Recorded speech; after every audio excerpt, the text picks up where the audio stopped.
Hello guys, welcome to Crick 360. MS Dhoni తన team ఫ్యూచర్ని దృష్టిలో ఉంచుకొని సిఎస్కే క్యాప్టెన్సీ పగ్గాలను రుతురాజ్ గైక్వాడ్కి అప్పగించిన విషయం మనందరికీ తెలిసిందే. ఈ యొక్క క్యాప్టెన్సీ పగ్గాలను రుతురాజ్ గైక్వాడ్కి ఇవ్వడం అనేది ప్రస్తుతానికైతే సెన్సేషన్ నిలిచిన విషయం మనందరికీ తెలిసిందే. ఈ సెన్సేషన్ డిసిషన్ వెనుక జరిగిన స్టోరీని అయితే వాళ్ళ సీఈఓ అయిన కాశిష్ అతను అయితే చెప్తూ వచ్చారనమాట. అతను ఏమన్నారంటే, యాక్చువల్ అంటే ఈ యొక్క డిసిషన్ అనేది నాకు కూడా తెలిసింది ఎప్పుడు అంటే, బుధవారం సాయంత్రం అయితే మా కోచ్ స్టీఫెన్ ఫ్లెమింగ్ తర్వాత ఎంఎస్ ధోని అయితే ఈ యొక్క ప్రపోజల్ని అయితే నా ముందర అయితే ఉంచడం జరిగిందనమాట. ఏమన్నారంటే, ఇంకా మనం అయితే సిఎస్కేకి న్యూ క్యాప్టెన్గా అనౌన్స్ చేయాల్సిన టైం అయితే వచ్చేసింది, రుతురాజ్ గైక్వాడ్ అనేది నా దగ్గర అయితే చెప్పుకొచ్చారనమాట. ఆ టైంలో ఇంకా నేనేమనుకున్నా, ఇంకా ఎంఎస్ ధోని ఏం చేసినా మన యొక్క టీం ఫ్యూచర్ కోసమే కదా అని చెప్పేసి వితౌట్ ఎనీ అబ్జెక్షన్ నేనైతే ఓకే చెప్పేసాను అనమాట. ఈ యొక్క డిసిషన్ అనేది మా యొక్క ఓనర్ అయిన శ్రీనివాసన్ మేము తెలియజేసింది ఎప్పుడు అంటే, గురువారం అంటే ఫంక్షన్ జరిగే మార్నింగ్ అయితే తెలియజేసాం. అతను కూడా ఓకే అన్నారు. ఇలా అయితే మా యొక్క ట్రాన్సిషన్ అనేది చాలా స్మూత్ అండ్ ఫేర్గా అయితే జరిగిపోయింది అని అయితే చెప్పాడనమాట. సో ఇదైతే చాలా నిజమే ఉండొచ్చు. బిట్వీన్ టీమ్ అండ్ తర్వాత సిఎస్కే మేనేజ్మెంట్కి అయితే ఈ యొక్క ట్రాన్సిషన్ అనేది చాలా స్మూత్గా కనిపిస్తుండొచ్చు, మనకు కూడా చాలా స్మూత్గానే కనిపిస్తూ ఉండొచ్చు. కాకపోతే విత్ ఇన్ ద టీమ్ మాత్రం ఈ యొక్క స్మూత్ ట్రాన్సిషన్ మాత్రం చాలా కష్టంగా జరిగి ఉంటుంది. ఎస్పెషల్లీ రవీంద్ర జడేజాను ఒప్పించడానికి చాలా నెగోషియేషన్స్ జరిగింటాయి between Ravindra Jadeja, MS Dhoni and Stephen Fleming అని నేనైతే అనుకుంటున్నాను అనమాట. కొన్ని న్యూస్ కూడా అలానే వచ్చాయన్నమాట. ఆ న్యూస్ రావడంలో అయితే తప్పలేదు అనమాట. ఎందుకంటే రవీంద్ర జడేజా అంతకుముందు కూడా మనం ఒకసారి చూసాం కదా, 2022 ఐపీఎల్ కానీ అతను క్యాప్టెన్సీ పగ్గాలు ఇచ్చారు.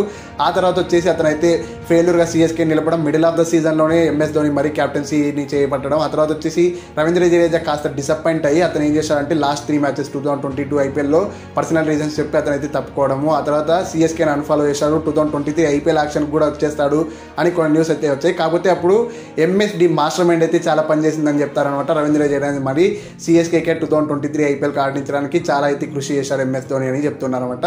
అందులో భాగంగానే ఇప్పుడు రవీంద్ర జడేజా చాలా సీనియర్ ప్లేయర్ కదా, అది కాక one of the strongest contender కదా రుతురాజ్ గైక్వాడ్ కంటే ముందు ఎంఎస్ ధోని తర్వాత క్యాప్టెన్సీ చేయడానికి.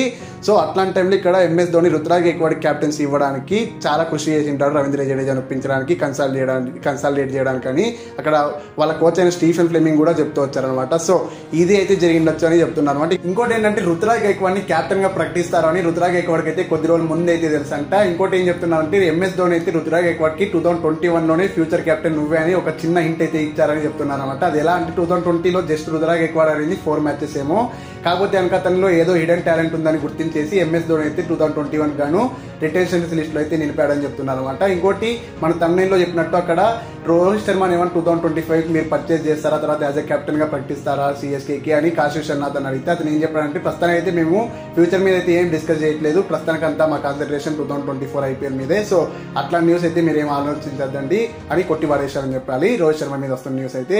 ఇంకా చివరిగా చెప్పాలంటే, ఏదేమైనా Dhoni as a captain on behalf of CSK మనకి టాస్క్ కి తర్వాత ప్రెజెంటేషన్ పార్టీలో వస్తే ఆ అరుపులే వేరు కదా, ఆ అరుపులు అయితే మనందరం మిస్ అవుతాం. ఏమంటారు కింద